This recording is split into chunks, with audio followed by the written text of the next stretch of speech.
there are seasons of life, right?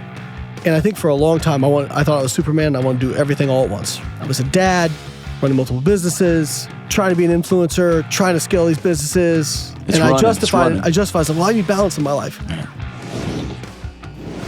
For the person who's listening to this, they have a good job and they can't figure out their wife. They are a great mom and they can't figure out the professional balance. Like they want to go back to work. Like, what do you tell the person who on paper has it all, right? You're shredded. I mean, our upper bodies are pretty much exactly the same, but other than that, right? You've got all the things. Yeah, man, there's a part of my life that's a train wreck right now. And it's so hard to not spiral out. Most of the people, myself included, who do really good things at scale do that because we have to cover up for the stuff that we struggle with, right? What do you tell that person who's listening and says, I do this other thing in my life so good and I can't get this right, so I must be worthless? Well, on a micro scale, I think there are things that we naturally are better at and things we're naturally worse at.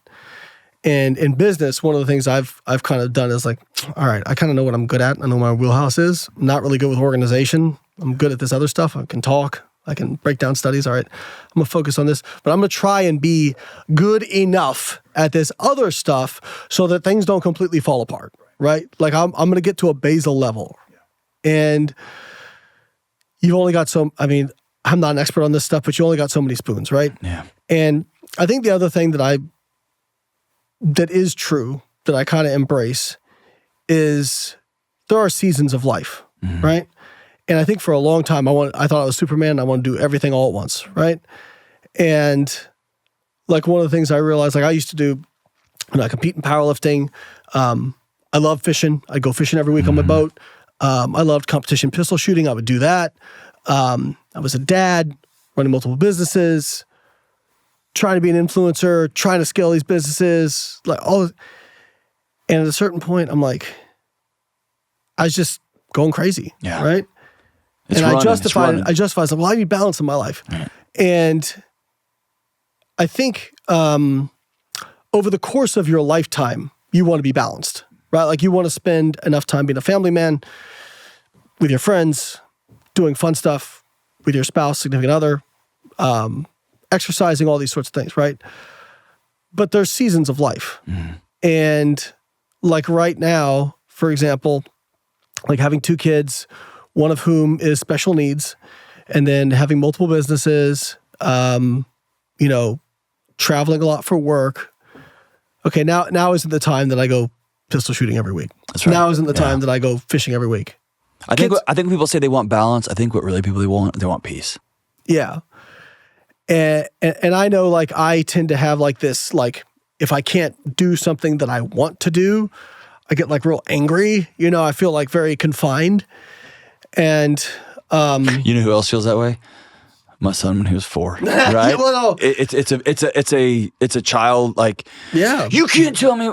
Oh my gosh! Right? It's and in some ways I've been maturity. It's grown up. In some ways I've been very immature in some aspects of my life. And so, like, I think that is, like, How do you forgive yourself? Oh, I'm probably the wrong person to ask about that. How are you navigating your life in a season of self-forgiveness? How do moms forgive themselves when they say that one thing, or dads when they scream at their kid, like, and they're like, God. Yeah, that's I've struggled with that. Or the dad that hides that one purchase that turns into hiding the second purchase that hides to, oh God. How do you forgive yourself? We were talking about this earlier. I think people like to make things black and white because it's easier for our brains, And the reality is, like, people are messy, and I think just you try to get, like, focused on the majority of stuff. Yeah. Right? Like, do I usually do the right thing? Do I, because, like, for me,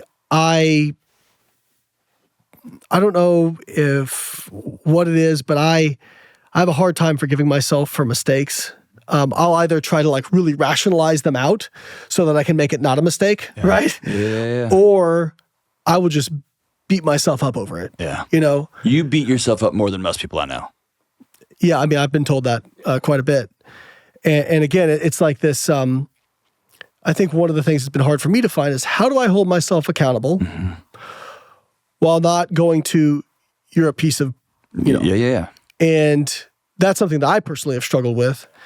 And I know like you, when you talk about food, like that's where you go, right? Like you get through those gummy candies and it's like, man. You see the wrappers and it's just reflective, yeah. So I'll tell you something. I had a client who really struggled with binge eating and he was a hedge fund manager. And when we started working together, he was kind of binge eating like every day.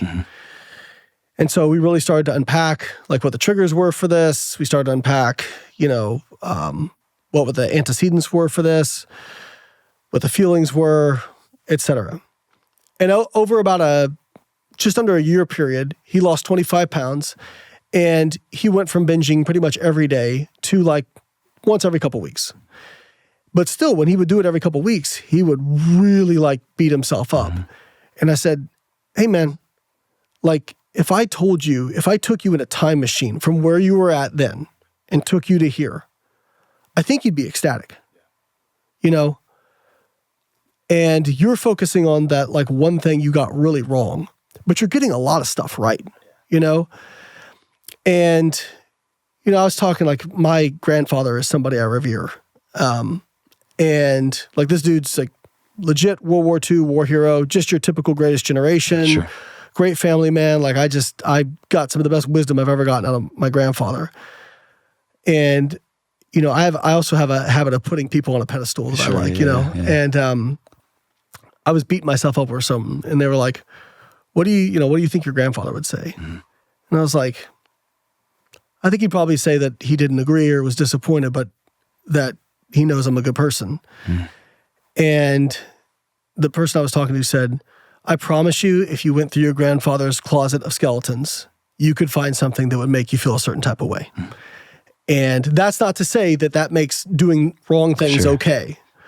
But I think you're getting at something so important. I was hoping you'd get there. Can I tell you what I think it is? Yeah.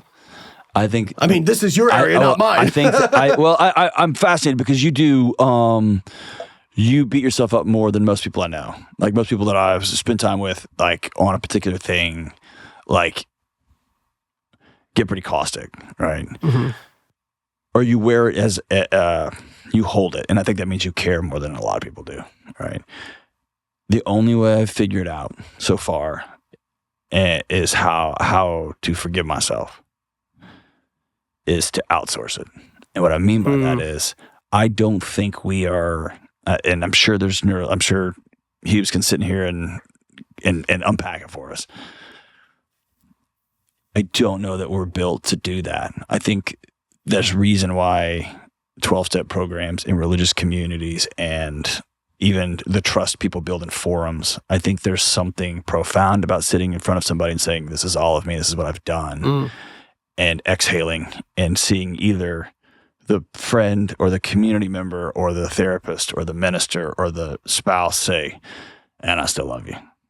And I think there's in those moments when I can't love myself, when I can't forgive myself, I think that is where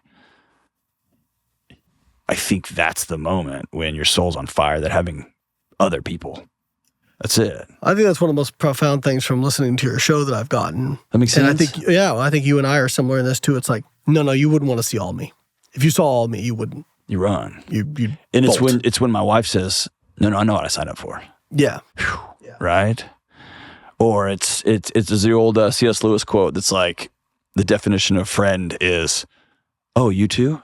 And everyone just exhales, right? Yeah. Well, I think you're getting it like I think the underlying thing here that we've kind of touched on that translates across a lot of stuff is I think we're in this kind of struggle. And actually I tell young coaches when I'm taking them through my course or the coaches that work for me, what makes really effective coaching are you have to have empathy with accountability.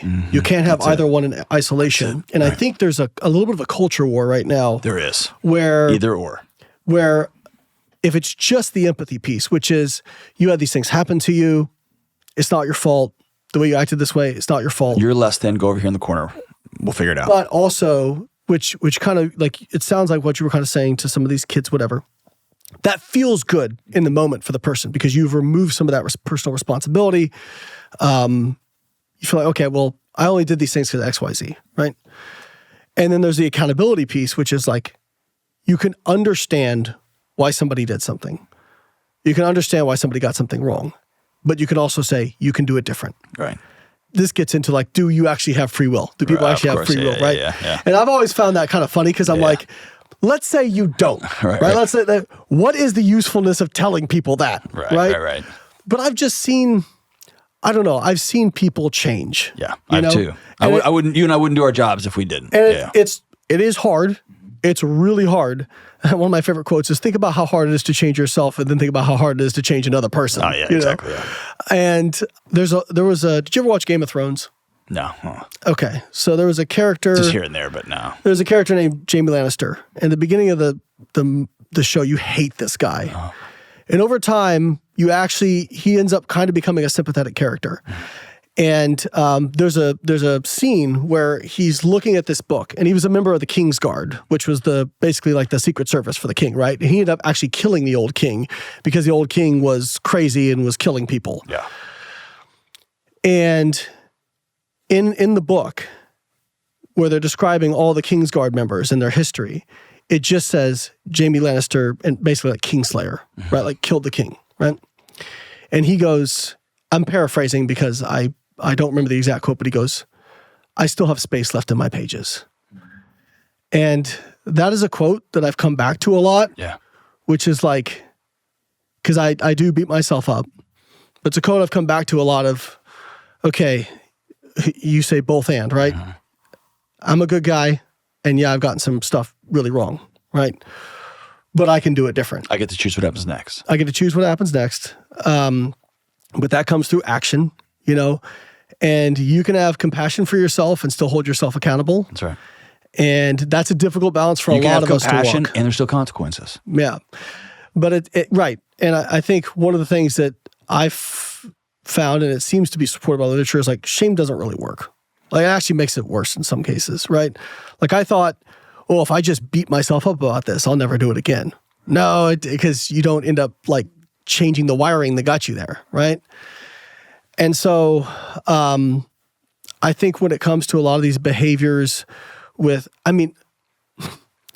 the stuff to do is not complicated. I think that's the thing I want people to walk away with is it's very hard and it's not complicated. It's simple. It's not. It's hard, but it's simple. It's like the baby steps, right? That's right. You look at those, you go, that's not complicated. Right. It's got to be more complicated than that, right? No. But it doesn't mean it's easy. It's right? very uncomfortable. Calories in, calories out. Yeah. It doesn't appear complicated. Doesn't mean it's easy. No. And when I started using Carbon, like the app that you guys created, I was astounded that the peanut butter cups that I grab on the admin's desk walking by my cubicle every single day of my life had 120 calories each in them. Yep. Like what? I eat 6 of those a day. Just one here and one here. They're little bitty things. Yep. I worked out hard this morning, Lane, for an hour. I did 60 minutes. Yeah. And I think I was at 750. Yeah. So that hour that I burned this morning getting after it. Which, by the way, you were actually more like 400 or 500. Of course. Because these overestimate, but. Disagree. Agree to disagree. I ate the whole thing back. Right? Yep. And so I didn't like it. It was uncomfortable. When I'm just having a steak with the family and it's like, that steak's 3,000 calories after you get done all the stuff on it, right? And so it does take an adjustment. Yeah. And the same as I tell young people when they're like, hey, we can't afford our apartment. And I say, here. And I hate that for you because you've had a picture in your head for your whole life. And everyone told you if you just go get this degree and get this job and get this thing, you can do whatever you want, wherever you want it. And they didn't tell you the truth because math doesn't care. And I hate Sell the car. Let's hug. Yeah. Sell the car. Y'all may have to live in Kansas because it's cheaper to live there. If you want to be a book editor. If you like, so it's just this reckoning with reality. And I think for me, the quicker people can wrap their head around, okay, here I am, the quicker you can get about the business of I'm gonna take the next right step. Yeah. I mean, like we were saying, don't smoke, exercise, don't eat too much. I mean, those are, if you do those 3 things, I mean, don't drink or limit your alcohol intake. Yeah. Then don't do drugs. Sleep enough. Yeah. Have some friends. That's 95% of it right there. Yeah. Like we can argue in the margins, but that's it right there. And it's I think letting most people know, okay, it is fun to go down a conspiracy theory rabbit hole so that there's some secret group putting stuff in the water sources to make us all like, that's cool. Awesome. And I love those like anybody. But let's pick up the dollars. You know what's really funny? So I read several studies that actually showed that stronger conspiracy is like people who are more likely to buy into conspiracy theories are more likely to have narcissistic tendencies. Yeah. And I have those proclivities as well to like believe some of these things. That I'm seeing something that nobody else is seeing. It's sexy, right? Yeah, that's right. But there is a lot of it is because, again, if there's some grand conspiracy working against you in the background, you don't have to take responsibility for your own bad choices you've made, right? Or walking through the hell that somebody else put in your life, right? Right, or like a, market crash in 2008. Mm-hmm. Well, if you weren't over leveraged, right? Okay, yeah, like bad stuff happens, but bad stuff's always going to happen, right? And do you build what's the foundation you build your house on? Exactly. Right? Thank you for being my friend. Thank you. Like for real.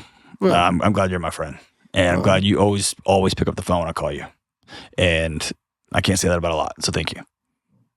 Same. That means the world.